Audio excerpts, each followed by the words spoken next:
4 governors working hand in hand to secure a net zero future here in America through bold state-led climate action. Our coalition got its start back in 2017 when the federal government first yanked us out of the Paris Agreement. The Alliance's founding governors knew then that we in the states, when we work together, have the power to continue tackling climate change no matter the headwinds.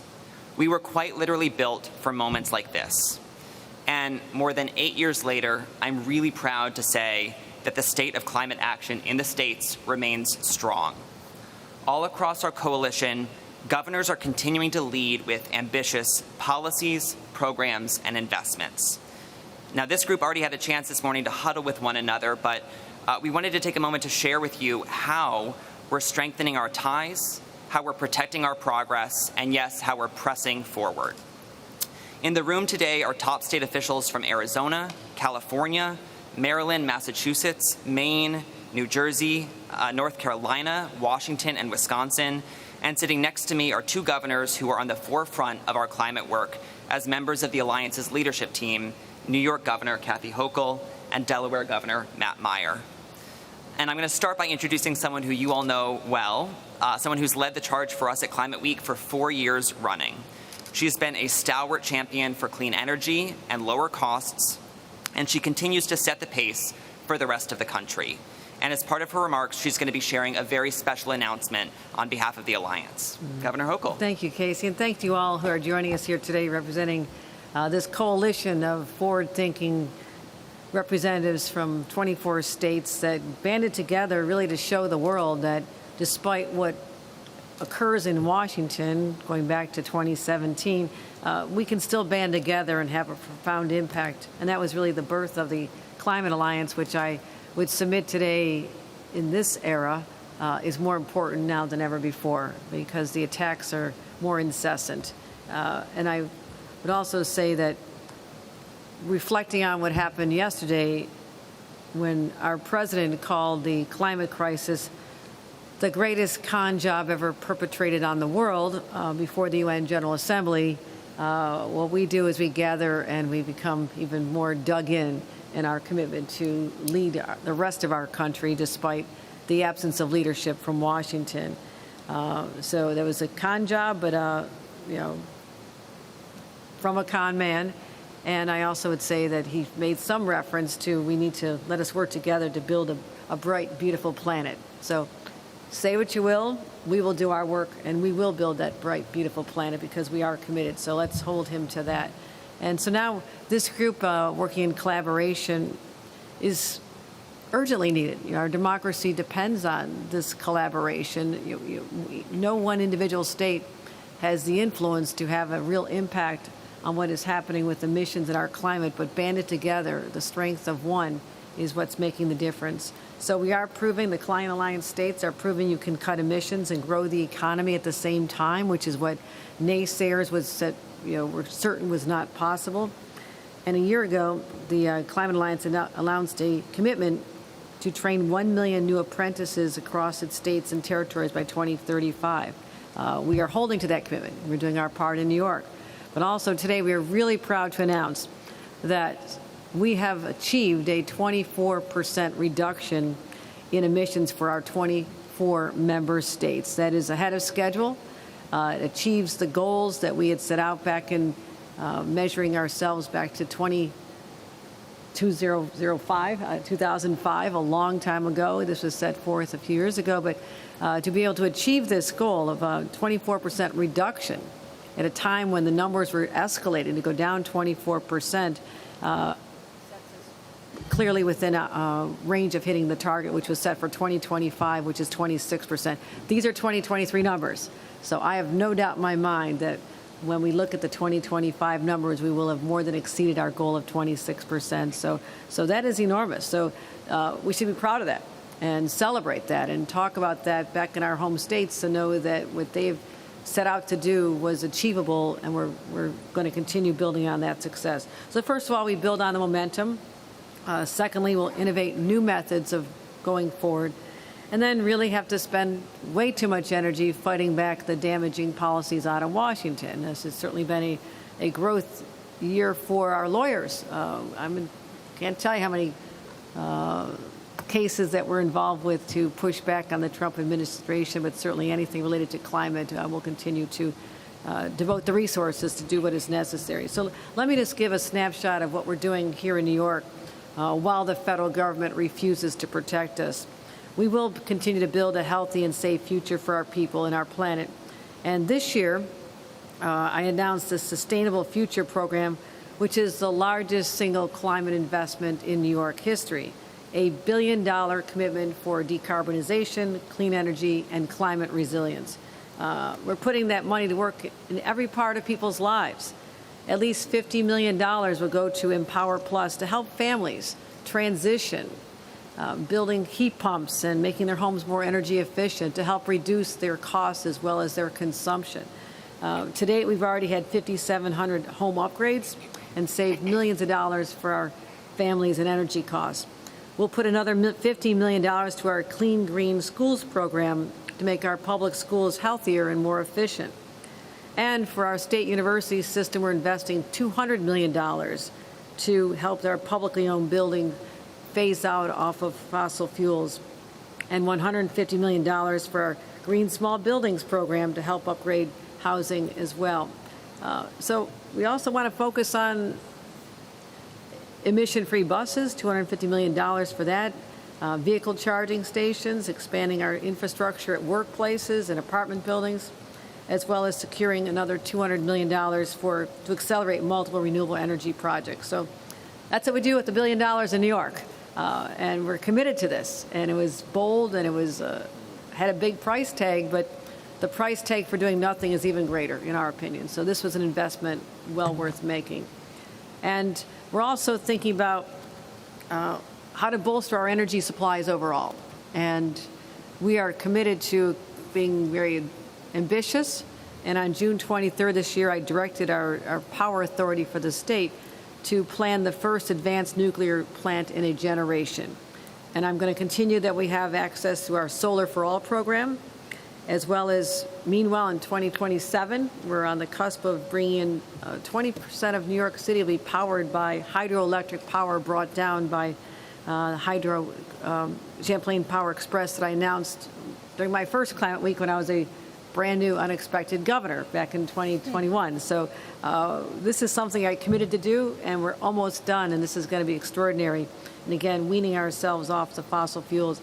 And some of you may have seen the news. We had to fight hard to save our offshore wind project that preserved thousands of union jobs. And also, we are on the cusp of completing this, the Empire Wind Project, and we'll be powering over 500,000 homes in Brooklyn next year. And so it's still going to happen now because we're able to find the path forward. But I know there's other states, particularly New England, that's under attack. And we're here to stand with you to help thwart those efforts and to show that it is a viable form of power. It is renewable. It is clean. We want to make sure that we continue these investments in offshore wind. And as I said, we'll continue to challenge that in court wherever necessary. And again, I want to make sure we have the workforce. We talk about all this development, all these projects. It's extraordinary. But we have to have people who are trained in the skills that are necessary. We announced that last year through this alliance, but also our energy, NYSERDA awarded $5.1 million to support, again, our offshore wind workforce. We've trained almost 1,000 people. We've launched our Offshore Wind Training Institute with $20 million, the largest private investment in workforce development of any state, and that has now certified 2,500 workers, which is why I'm going to keep fighting any efforts to shut down offshore wind, because now I have the workforce, the investment's been made, the private sector has done their part, and so this is critically important for us to maintain the work that's been done, and we hope to continue doing in the future. We also see climate action and advanced manufacturers as partners. We don't have to have a hostile relationship with them, and so we put $300 million towards something called the Power Up Fund to have power-ready sites with clean energy to attract companies to New York. It is overwhelmingly successful. People want to go where it's already shovel-ready, but also power-ready. Power-ready with the power we want delivered to those sites.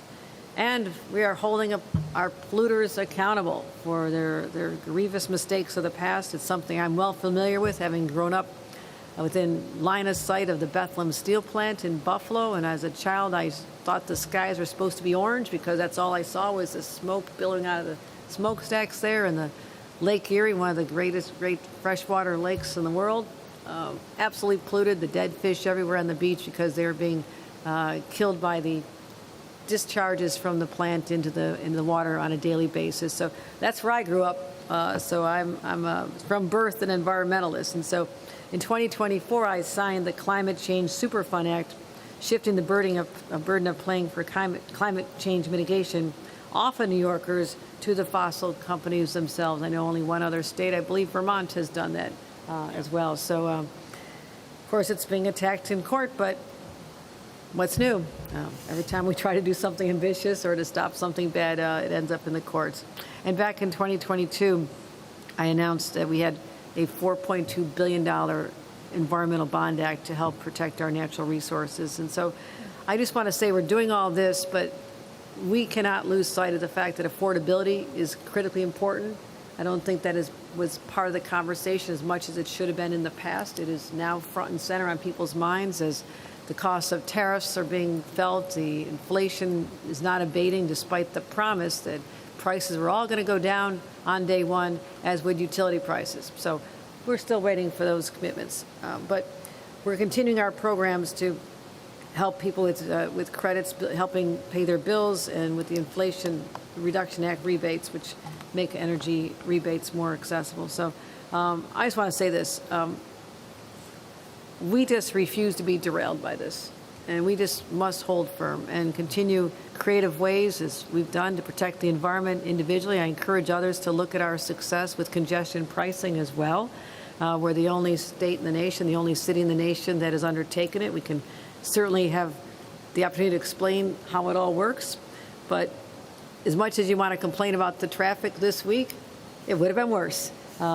Since we launched this last January, there's been 17.6 million fewer rides into our targeted zone, our district, and that has resulted in extraordinary reduction in emissions in our city, and we can feel it. People are breathing easier. I know there's going to be a reduction in asthma and a whole lot of other ailments, but it is working, and we're so proud of that, and we're using the investments from that, the dollars raised, into investing in our public transportation system, our buses and rail lines, and that's the synergy of all this. It all goes toward a cleaner environment.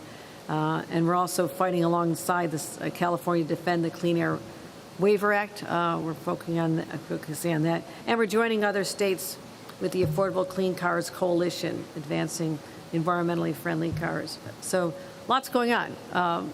We're proud of what we're doing, but we never rest on our laurels here in the state of New York. We're always driving ourselves hard. I want to recognize Amanda Lefkin, my commissioner of DEC, who has a national reputation already, and her entire team, and everyone at NYSERD. I have the smartest, the best, and the brightest. I'm so proud of those individuals because together we're going to make sure that we lead as a nation, and our 24 states banding together, the collective talent around these tables is what's going to continue to set us apart as we even smash even more records that we set for ourselves. So thank you very much, everyone. Thank you, Governor. New York really does continue to show that even as the federal government tries to stop measuring pollution, tries to deny science, tries to obstruct climate action, that we in the states are relentlessly pressing forward.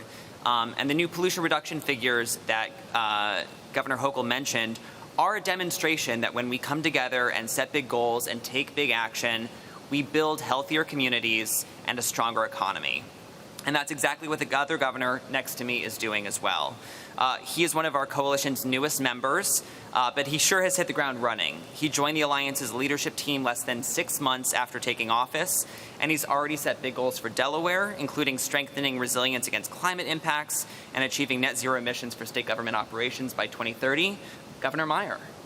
Great. Thank you so much to Casey and the Climate Alliance and for everything you're doing every day to protect Americans who live in the 24 coalition states and Americans who don't live in the 24 coalition states. Thank you, Governor Hochul. As a new governor, it's an honor to sit here and hear the tremendous accomplishments you have as a former New York City resident. I can say that the week of the UN General Assembly is a fabulous time to ride a bike in the city. And your congestion pricing plan makes that even easier, as you mentioned, with so many fewer trips, and compliments on today's weather as well. In Delaware, we give the lieutenant governor credit for the weather, but the weather today is fabulous. It's a great day for a bike ride. I happen to think every day is a great day for a bike ride. But listen, states are leading the way these days. Let's just tell it to you sugar-free. The reality is that the federal government has made decisions not to lead, to leave people behind, to put communities that are at threat of flooding, at threat of pollution, at threat of continued emissions increasing. The federal government today is continually choosing billionaires over the people. And the people around this table are determined to push back on that and do what is right. And so, first of all, thank you personally for making the decision to pursue this. I know if it's anything like my seat, I've only been in a few months, but it ain't easy. There's a lot of pushback. But what each of us know is that ultimately, when push comes to shove, we are fighting for working people and working families. We're giving working people and working families a shot. One of the biggest industries in Delaware, as I know it is in New York, it's hard to remember here in New York City, but it's farming and agriculture. And if we don't do what we need to do as leaders in the face of a climate that's changing rapidly, our farmers suffer. They don't just suffer in terms of health, they suffer economically. If we don't do what we need to do in terms of the generation of alternatives, of renewable energy sources, people suffer. The health of our communities suffer. It's real. And we see that in Delaware. Delaware is the lowest lying state in the country on average, about 60 feet above sea level. We have a coastline that floods regularly. When there was a hurricane that came through that was on the Weather Channel for 2 days, that was going to be a bad hit. It turned the other way. It wasn't a big hit. Our roadways still flooded, hundreds of miles away from the eye of this hurricane. And that isn't just an inconvenience. It's not just something that affects homes, flooding, which it does. It has serious economic impact. The irony is many of the federal decision makers today who are denying climate change are coming to vacation in Delaware beaches, and we get complaints from them about this flooding, of which I think they are in some way, shape, or form a cause. So for us in Delaware, priority number one under my administration is climate resilience, particularly in those coastal, low-lying areas. We're innovating new ways to reuse pavement that's semi-pervious and doing some creative things, making serious investments in our future. We don't look at it as an expense because we get serious economic return in our coastal and beautiful beach areas. I know no one around the table lives in Delaware now, but you certainly should think about vacationing at our beaches. They are beautiful. We're also looking at an energy package that truly puts people before politics or before profit. So much of what we see now about energy policy and so much of the president's energy policy is really dictated by billionaires trying to make a buck. And we got to do the right thing. And I agree with Governor Hochul. A lot of it's about wind and solar. How do we make investments? Investments that many states like New York and Maryland and Delaware have been making for years to build a sustainable energy infrastructure. It's magic for me that we can take the wind and solar and turn it into lights, that we can use energy that electrifies our industry. In Delaware, we like to say we're interested in anything and everything. We put together a task force just in my short time as governor to look at nuclear. We plan to plow forward with nuclear, with the zero emissions energy that's going to have an impact for the future, a positive impact.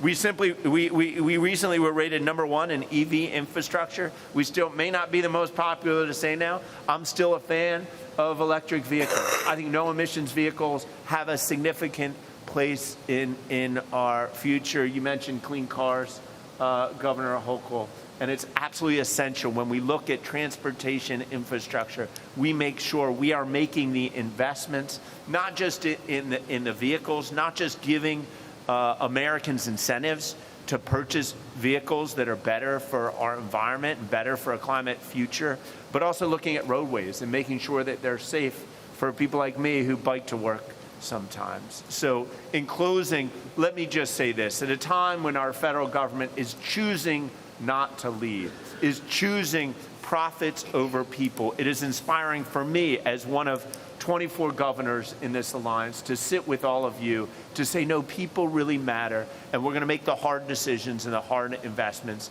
to provide a future for this country that will last for generations to come. So thank you. So much, Governor Meyer. I feel really fired up. Thank you for those energetic remarks. So I know we've got a really limited amount of time left, but I do want to hear from a few other folks in the room. We've got leaders here from our two co-chair states, Wisconsin led by Governor Evers, California led by Governor Newsom, and folks all across our coalition. By our count, since launching the alliance more than 8 years ago, our members have advanced more than 2,300 actions and policies to tackle climate pollution and build resilience to climate impacts. And despite all of the obstacles thrown at you, you are finding ways to get things done. And I think we'd all benefit from hearing just a little bit more about your latest actions. So maybe we're going to do like a bit of a rapid fire. We're going to maybe start with Secretary Yana Garcia from California. What's the latest from California? Thank you. Thanks so much for the opportunity to be here. Thanks to the Alliance for the incredible progress and the progress report. On behalf of Governor Newsom, I want to start by saying that we're extraordinarily proud to co-chair this alliance and extraordinarily proud of the progress that we're showing we can all make together. And consistent with that progress, I want to share just a few top lines of what we've passed just recently as last week. Most notably, California just extended our Cap and Invest program. This is a program that is critical to our ability to continue to reduce greenhouse gas emissions while we grow our GDP. It's also an extraordinary source of funding to support communities in the renewable energy transition and to support infrastructure and jobs, job creation to the tune of 122,000 green jobs that we've created in California with the $33 billion that have come from our cap and trade program since its inception, something we're extraordinarily proud of. It's also helped us to build out our renewable energy capacity. 67% of retail electricity sales in California are now renewable. We're incredibly proud of this progress. Again, while the federal administration continues to try to show that this progress is not meaningful for communities, not working, we are proof points that this is in fact working and is what our communities need to build a more resilient future. Finally, I want to just note, to the point of building resilience capacity, addressing wildfire risk, we are also looking at ways to continue to streamline wildfire resilience projects, hoping to continue to prove that in the West Coast in particular, where we face extraordinary risks from catastrophic wildfires like what we saw just earlier this year, our communities really need this support, and we're providing project streamlining for many of these projects. We're also continuing to provide transit and affordable zero-emission vehicle options for our residents, and that's something that we also work with this alliance to achieve and, again, show proof points of. So very proud to be here, proud to be a member of this coalition and co-lead this coalition, and very happy about the progress that we're making collectively. Thank you. Thank you so much, Secretary Garcia. And I think we want to hear next, while we're out west and also with one of our founding states, would love to hear from Director Casey Sixkiller of Washington, here representing Governor Ferguson. What's the latest from Washington? Well, thanks, Casey. Thanks so much to the Alliance for having us here today. On behalf of Governor Ferguson, it's great to be part of what it's just a fabulous conversation and to hear about all the efforts going on around the states. Governor Ferguson and our department, the Washington State Department of Ecology, recently announced the launch of Zevergreen. This is our new statewide effort to help Washingtonians save money by expanding access to clean vehicles and to continue reducing pollution. The effort, which comes in response to the Trump administration cutting off support for zero-emission vehicles, kicks off with a series of workshops across our state to help formulate policy ideas going into our 2026 legislative session. So we're very excited about this effort and continuing Washington State's leading role in clean vehicle technology adoption. Great. And we'll give the last word today to Secretary McElwain of Maryland. Would love to hear the latest from Maryland. Thank you so much. Can you hear me okay? Yeah. All right. I really appreciate being here on behalf of our governor, Governor Westmore. I could go on and just really talk about statistics and all the great things that we're doing. I'm going to stick to one thing that I know the governor is really proud of, and so am I, and that is just recently the governor signed an executive order advancing environmental justice for our state's communities that have been overburdened with pollution for way too long. The executive order establishes an interagency advisory council, and that council's role is to support local governments and to also find opportunities for them. And it also, which I think is really important, the executive order mandates that every single agency they are required to designate an environmental justice officer in their agency. That is something that has never ever happened before, and I am so happy about it. We're also mandated to develop a strategic plan that's good for 2 years and ongoing, and so I'm just really proud of that effort. Thank you for Thank you so much for your work on environmental justice. I know that was just a tiny sample of the work underway across our coalition to confront climate change, lower costs, create more good-paying jobs, and build safer and healthier communities. Unfortunately, we do have to leave it there today. But before we close, I do want to acknowledge some of the others in the room with us today. We're joined also by Commissioner Sean LaTourette of New Jersey, Chief Melissa Hoffer of Massachusetts, Director Maren Mahoney of Arizona, Winona Wolf of Wisconsin, Sarah Curran of Maine, and Jonathan Mock of North Carolina. Thank you so much all for being here today and for all that you do all year round. For more on what they're up to, invite folks to please take a look at our website, our policy database, and today's press release. Thank you again to everyone today who joined us here in person, to those following along online. Happy Climate Week, and this meeting is adjourned. Thank you all.